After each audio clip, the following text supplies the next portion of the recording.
Hello and assalamu alaikum. This is me Ghulam Ali Mujtaba and today I am going to conduct a class of reading translation of our country. आज हम our country के ऊपर एक class लेने जा रहे हैं जिसमें मैं आपको बताऊंगा कि आपने ट्रांसलेशन किस तरह से करनी होती है। जो भी इंग्लिश में लिखा हो उसको जिस तरह से ये आप इंग्लिश में लिखा हुआ देख रहे हैं, रीडिंग लिखा है और ट्रांसलेशन लिखा है ऑफ आवर और कंट्री, तो इन सबको उर्दू में हम और हिंदी में किस तरह से बोल सकते हैं। बेसिकली उर्दू में बोलने के लिए हमें एक छोटी सी प्रैक्टिस की ज़रूरत पड़ती है जिसको डेली रूटीन में अगर हम कैरी करें तो बेहतरीन तरह से हम इंग्लिश बोल सकते हैं। जिस तरह से आप देख रहे हो अवर और कंट्री दो अलग अलग वर्ड लिखे हुए हैं। एक वर्ड में लिखा है अवर, अवर में मतलब हमारा या हमारी, कंट्री मीन्स मुल्क, हमारा मुल्क, अवर कंट्री। अगर हम दो लफ्ज़ों को मिलाकर इंग्लिश की मीनिंग बनाना चाहें उर्दू में तो बेहतरीन तरीके से हम इसको ट्रांसलेट कर पाएंगे। अगरचे सारी लाइन को अगर हम करना चाहें तब भी हम कर सकते हैं, इसमें कोई हर्ज नहीं होगा। लेकिन जो न्यू रीडर होंगे उनके लिए थोड़ी डिफ़िकल्टी होगी, इसलिए अगर चाहें तो हम दो वर्ड को ट्रांसलेट करके पढ़ें। अवर कंट्री, हमारा मुल्क, इज़ है Pakistan, our country is Pakistan, हमारा मुल्क पाकिस्तान है। इट केम, ये आया, इनटू बीइंग, वजूद में, ऑन द, तारीख पर, कौन सी, 14 अगस्त 14 अगस्त 1947 1947 में। अब आपने देखा इस लाइन को मैंने कितना स्मूथली पढ़ा। Our country is Pakistan, it came into being on the 14 August 1947।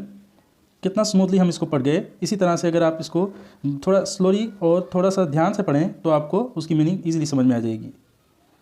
It came, it was, founded after great struggle, it was, ये आया या ये बना, फाउंडेड, आफ्टर, के बाद। अब एक वर्ड की मीनिंग अगर निकालना चाहूँ तो एक वर्ड की मीनिंग आपको पता होनी चाहिए ताकि आप तमाम वर्ड्स को एक तरह से फॉर्म दे जाएं मीनिंग में। स्ट्रगल एंड सेक्रीफाइस, स्ट्रगल मतलब बहुत ज़्यादा मेहनतों के बाद, सेक्रीफाइस मीन्स बहुत ज़्यादा कुर्बानियों के बाद। After great struggle and sacrifice, बहुत मेहनत और बहुत ही कुर्बानियों के बाद पाकिस्तान बना। Of the Muslims of the sub continent, सब कॉन्टिनेंट यानी बर आज़म के मुसलमान, अंडर द लीडरशिप ऑफ कायद आज़म की ज़र निगरानी, मोहम्मद अली जिन्ना नाम है उनका। The population of Pakistan is about 22.07 crore. इस वक्त पाकिस्तान की आबादी 22 करोड़ 7.7 करोड़ नोट की गई। Pakistan is an agriculture country, Pakistan एक आबपाशी के तरीके से यूज़ किया जाता है ये word.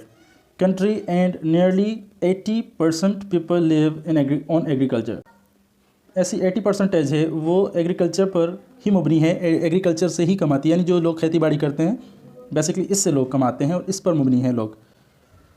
The Punjab, Sindh, North West, Frontier Province and Balochistan, ये 4 मुख्तलिफ सूबे यहाँ पर शो किए गए हैं। पंजाब, सिंध, नॉर्थ वेस्ट और प्रोविंस, जो हमारा बलूचिस्तान वगैरह आता है, ये सब हमारे एग्रीकल्चर प्रोविंसेस हैं। Are the provinces and are proportionately, provinces हैं जो कि ज़ाहिर करती है रिप्रेजेंटेड इन नेशनल असम्बली, जिनको नेशनल असम्बली में भी और सेनेट में भी जिक्र किया जाता है, जिन सहूलियात होती हैं वो ली जाती हैं उधर से। Islamabad is the capital, Islamabad capital है ऑफ पाकिस्तान, ऑफ का मतलब का, के या की, पाकिस्तान का कैपिटल है। Aldous Pakistan is an agriculture country, हालांकि पाकिस्तान एक आबाशी मुल्क है। कराची, सियालकोट, हैदराबाद, हालांकि यहाँ पर आल्दो का मतलब होता है हालांकि, ठीक है। आल्दो, कराची, सियालकोट, हैदराबाद एंड फैसलाबाद, ये 4 अलग अलग सिटीज़ हैं इस पूरी कंट्री की। वो हैव बिकम, बनाती हैं इम्पोर्टेंट इंडस्ट्रियल सिटीज़ बनाती हैं, यानी जिधर से तमाम और ऐसे सामान आते हैं जो कि लोगों की आम ज़रूरियात होती हैं। देयर आर मिल्स, वहाँ मिल्स हैं, एंड फैक्ट्रीज़ यानी कारखाने वगैरह हैं, एट मैनी प्लेसेस, बहुत सी जगहों पर। Armed forces of Pakistan are very brave and have all kinds of weapons. The armed forces को अगर हम समझें, आर्म्ड फोर्सेस बोलते हैं जो हथियारों से लेस फोर्सेस होती हैं, पुलिस, आर्मी, रेंजर्स वगैरह। ऑफ पाकिस्तान, पाकिस्तान के, आर वेरी ब्रेव, बहुत बहादुर हैं, and have all kinds of weapons, और तमाम तरह के उनके पास हथियार होते हैं। To drive away the enemies of our country, हमारे मुल्क के दुश्मनों को चलाने के लिए यानी उनको ट्रीट करने के लिए हमारे पास बहुत ज़्यादा हथियार हैं। मे अल्लाह ब्लेस अस, हमारा अल्लाह। इसका मे आता है सख्ता के अंदर, कैन के साथ भी यूज़ होता है, जिसका इस्तेमाल बेसिकली सख्ता के लिए भी होता है। जैसे कि इजाज़त लेने के लिए, परमिशन लेने के लिए मोस्टली इस वर्ड को इस्तेमाल करते हैं। लेकिन अगर ये किसी भी दुआ के सामने लग जाए तो इसका मतलब चेंज हो जाएगा।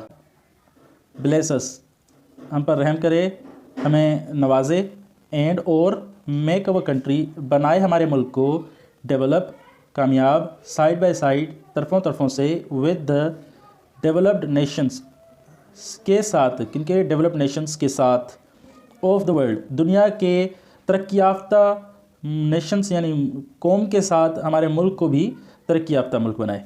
आमीन। पाकिस्तान पाइंदाबाद। Take care. Like share subscribe must है, और इस तरह की वीडियोस हासिल करने के लिए मेरा चैनल सब्सक्राइब करें। Thank you.